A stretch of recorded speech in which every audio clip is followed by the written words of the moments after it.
Hey everyone, and welcome to a new video. I'm really excited about this one. We are back in Acadia National Park because it is the place to be. And we are back at Hunter's Beach. You know, I have been here probably 5 or 6 times now.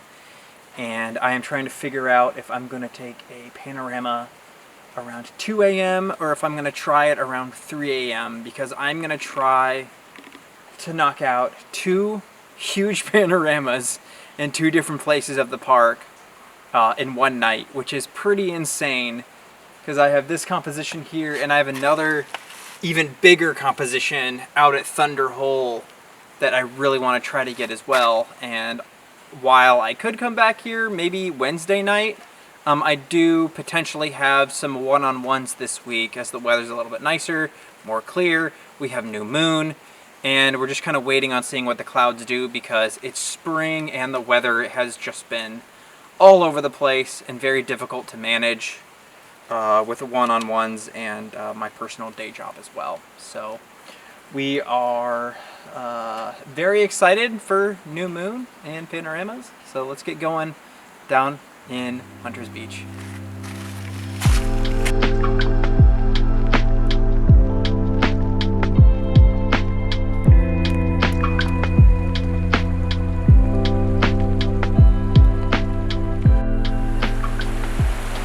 So we are at Hunter's Beach now. Super quick hike. And man, this nice little river is flowing. You have a stream that just kind of comes through here and just flows down into the beach. Really nice. It also appears to be low tide. I will have to exactly figure out whether that's low tide right now or not, but if I'm lucky, it might actually be high tide by the time that it's time to shoot. Where we're actually going, it's way up there on those rocks. Getting over here, you do have to scramble quite a few big rocks. Not a big deal. I did realize that I forgot my hiking boots again, unless they're in the back of my car. I don't think they are, but yeah, we're headed up there. All right, so we are all set up at our spot. We have plenty of time until dark, obviously, but I am going to be checking photo pills, so let's get that out. So, let's see.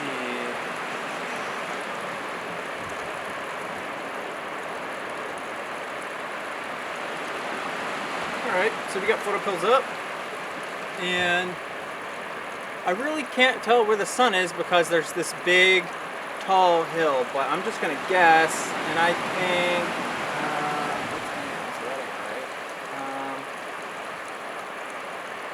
based on where the sunlight's hitting and where like the brightness is in the sky, I think it's about there. So I'm going to hit OK. Let's look over here. I'm on pretty much a cliff. It doesn't appear to us. Here we can see the Milky Way rising. Okay, so about 1:30. This looks pretty nice, not gonna lie. I'm at 28 millimeter. I might be able to do it in one row. And then I'll have enough room for row of Yuki over here, plus some additional row for the foreground, or I could come back maybe around 2:45. My core will be around here. I'll have some additional room. I'll go through over here. That actually looks very nice as well. And I'll probably have to do a second row if I'm using my 28 millimeter. And then my foreground, like this. Pretty good. Probably use 14 millimeter though. So like this. Way more dramatic. I'll have more in the foreground.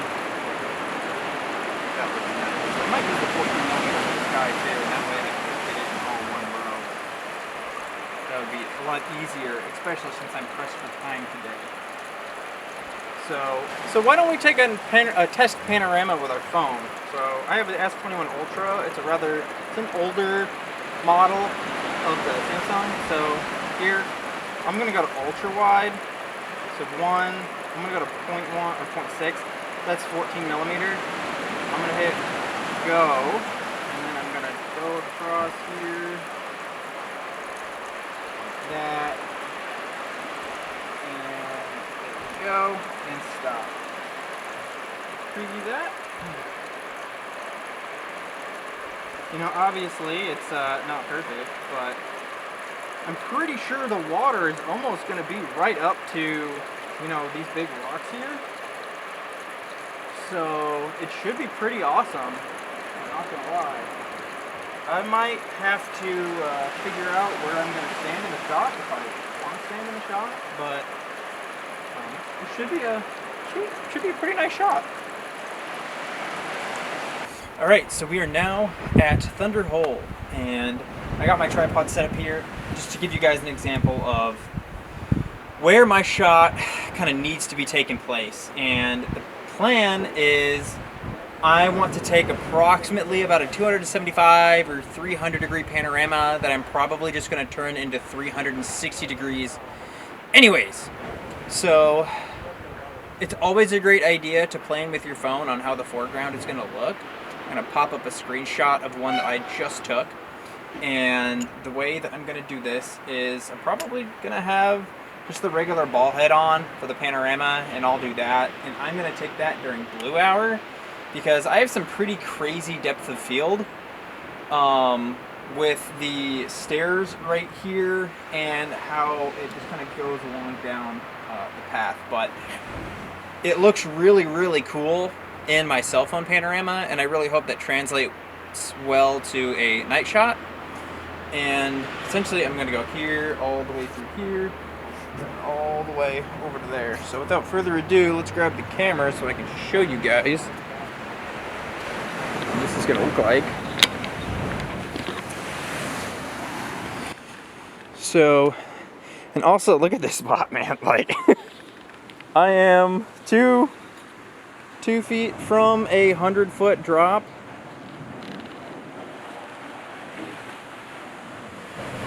And all the way over there. This fills up with water, as you can tell. So, here's my shot. Foreground, this is going to be the far left side. It's going to come over through here. Of course, I'm going to be in landscape orientation. Or sorry, I'm going to be in portrait orientation, so I'm going to get a lot more of it. I'm going to come through here, and all the way through here. And these trees are going to be basically the end of the shot. And let's get a PhotoPills idea of what that's going to look like. I do want to kind of be down at the bottom there and use my trigger flash to kind of do a selfie, so we'll kind of see how that turns out, but let's get PhotoPills going. So always, you know, you want to try to visually calibrate if you can. I don't know why this is always so bad. So there we go, confirm calibration. I'm thinking I think 230 is probably going to be a safe bet to try to start my sky shot. So, especially if I do 360 degrees, let's say I'm probably going to need about 10 or 11 shots on my 14 millimeter to get 360 degrees. And if each shot is roughly 3 minutes, it'll take me about half an hour. And if darkness kind of starts to end from astro twilight, I believe that's around 3:30, so I'm probably going to want to start around 2:45 just to be safe. So here is that foreground and where the Milky Way is. So let's just visual calibrate again. Okay, we are good still. We do have some negative space up here because the Milky Way ends over there, but I really like the way that this starts over here. Going over here, see how it sweeps and gets real close. Across, across, across, comes down through here. And then we're done over here. And of course, 14 millimeter up. And we're good there. I'm actually very excited about this shot. This is the shot that I think is really going to turn out really awesome. So of course I'm gonna do 360 degrees just so I have it, just cause. So I don't see why not. Yeah, we're pretty much done. I really need to check on tides because this is kind of one place you don't really want to be during high tide. That's not true. This place is actually really awesome during high tide, or about an hour or two around high tide, because this kind of thunder hole is what this is called. The reason is because the sounds the waves make, and the waves just, they splash way up, and it's super cool. But I've seen some crazy videos, especially during some gusty storms and whatnot. The waves will completely cover all this down here, and that's not somewhere I want to be. All right, here we are on this precarious ledge, all for the sake of photography. And it is blue hour now, so I'm all ready to pretty much get this panorama started, but I wanted to show you guys something real quick.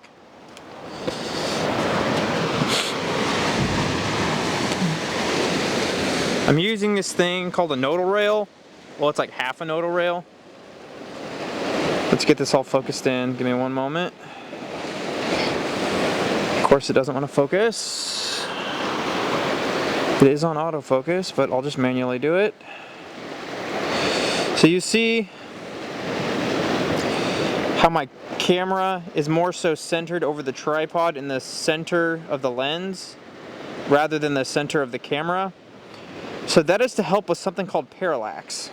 And it's not necessary for all types of panoramas, and it's really not necessary technically ever. However, it does significantly help if you use it, because it gets rid of parallax.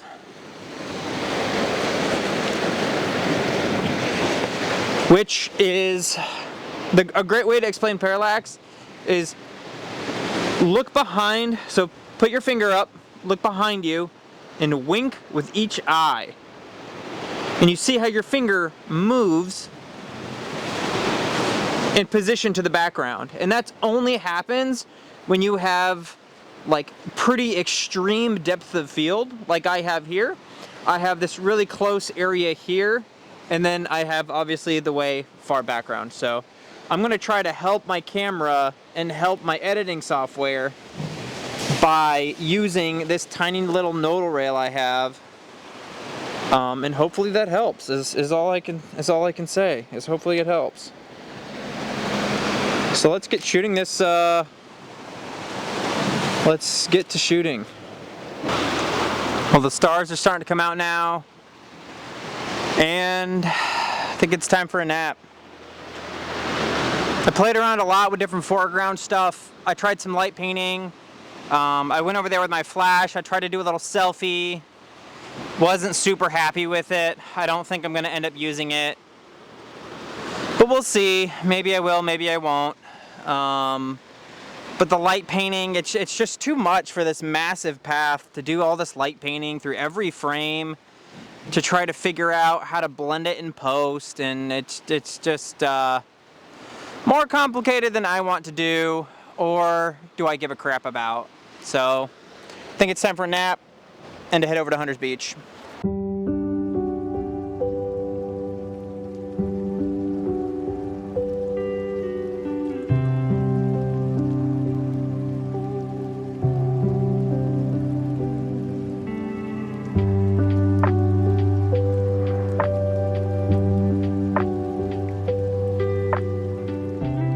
Well, it has just been an absolutely beautiful night. The Benrow's going. It's working, so I'm very happy. And the stars are shining so bright, and it is a just gorgeous night. Let's do some dark sky readings, because I've been doing them off and on, and oh my god, it's just, I don't know what it is about tonight, but the readings I'm getting are exponentially darker than what I've gotten here before. I mean, just miles darker. I had the light on. This is 21.7. I've gotten readings here in the past and they've been like 21.4, which is pretty normal for, you know, this island and Acadia National Park in general. I'm not sure if it's just the cove. This was 21.74. Let's do one more reading. And 21.69. I'm gonna shut off the light. Let's see. 22.01. Literally Bortle 1 class readings, which makes no sense because there's Bar Harbor over there.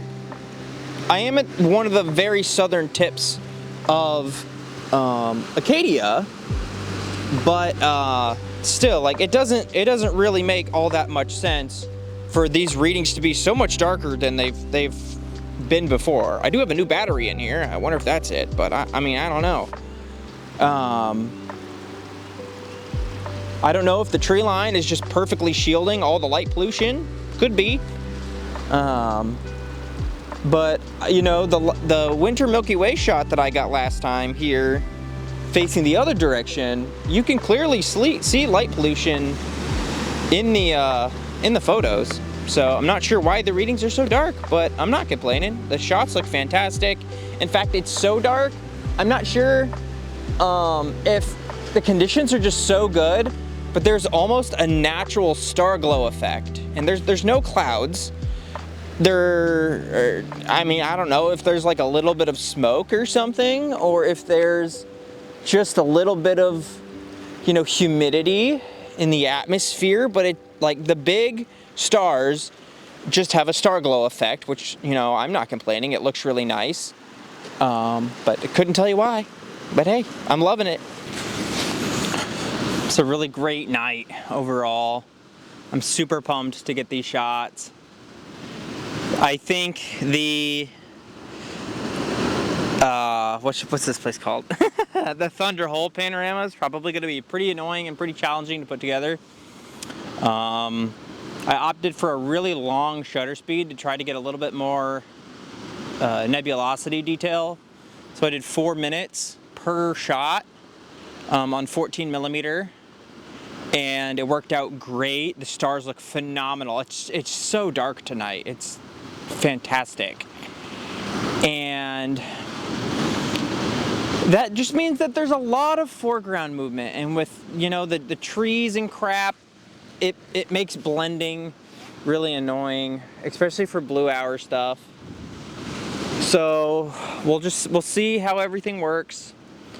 But I just also took some night shots of the water here, some long exposure shots of the water, so I could blend in the ocean if need be. I'm just getting a lot of extra shots, kind of just in case I need them. But you know, the tide is much higher now too, and I took the blue hour shots when I got here. So, you know, honestly, I'm looking forward to, you know, really putting these shots together, and it's so funny. I was previewing the images right before leaving the the Hunter's Beach, and my Canon 6D that I'm currently filming on, there was a super large hair from our frickin' dogs either on the lens or in the sensor, because it's on almost every shot. I'll throw up a shot and I'll like point out the hair, but it's on like every shot. So I'm gonna still try to put the panorama together, but I hope it's savable.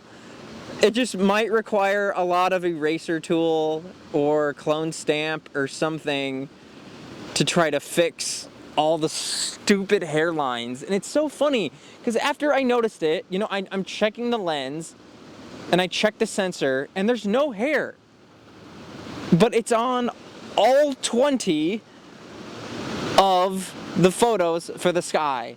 So I'm like, ugh, it's gonna be annoying. you know, but it's a great night when the Benro works, and the Benro's been working amazing, which means I got to put my move, shoot, move to work, and I got a couple little compositions while that was kind of doing its thing automatically. So it's about 3:40, if I had to guess.